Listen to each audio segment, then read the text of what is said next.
Christ se présente lui-même à l'église de Pergame, Apocalypse 2:12, comme celui qui a l'épée aiguë à deux tranchants. Il dit au verset 13, « Je connais ton travail, où tu demeures. Je sais que là est le trône de Satan. » L'empereur Constantin était le chef de l'église au lieu et place du Seigneur Jésus-Christ.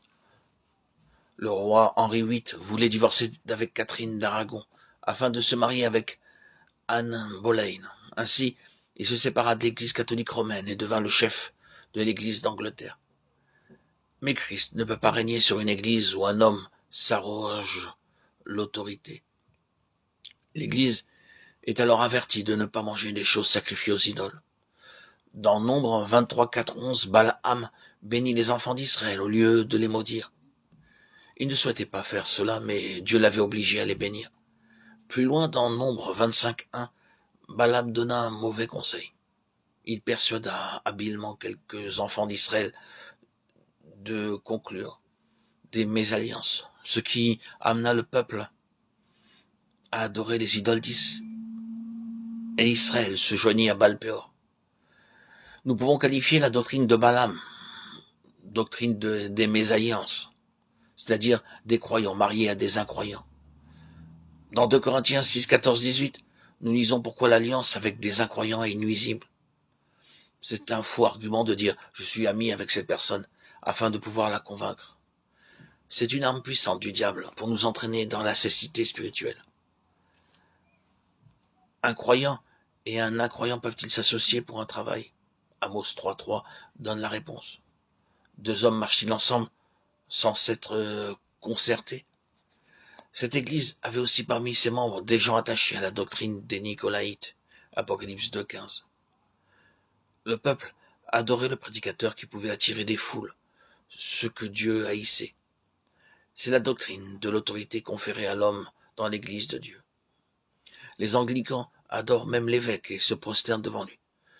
Parce qu'il porte de longues robes, le peuple adore le prêtre et lui embrasse les pieds. Cependant, Dieu dit dans Apocalypse 2.16 qu'il combattra avec l'épée de sa bouche contre de telles choses. Cette épée est la parole de Dieu, et la parole de Dieu doit être honorée. Nous devons nous prosterner, nous agenouiller dans la prière uniquement devant le Seigneur Jésus-Christ. Dans Philippiens 2.10, nous lisons que tout genou fléchira devant lui. Et dans Éphésiens 3.14, l'apôtre dit « Je fléchis les genoux devant le Père de notre Seigneur Jésus-Christ ». Dans l'église primitive, il était d'usage de s'agenouiller pour prier. L'agenouillement est une marque d'adoration. Nous voyons cela dans Actes 20.36. Lorsque l'apôtre s'agenouilla et pria avec les anciens de l'église d'Éphèse, et encore dans Actes 21.5 à Tyr, l'apôtre s'agenouilla sur le rivage avec les hommes, les femmes, les enfants, et pria.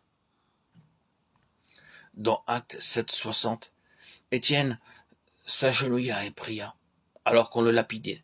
Dans Actes 9.40, Pierre s'agenouilla et pria devant le corps de Tabitha. Les croyants actuels s'assoient et prient, cela porte les ténèbres. Obéissez à la parole de Dieu dans votre vie privée, dans votre famille et dans votre vie d'église.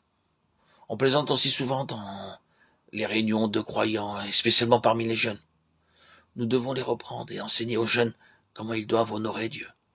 Les croyants doivent être enseignés pour garder leur oreille sensible à la parole de Dieu. Apocalypse 2.17. Chaque message contient une récompense. La récompense promise est la manne cachée, la nourriture spirituelle dont nous avons besoin pour la nouvelle vie.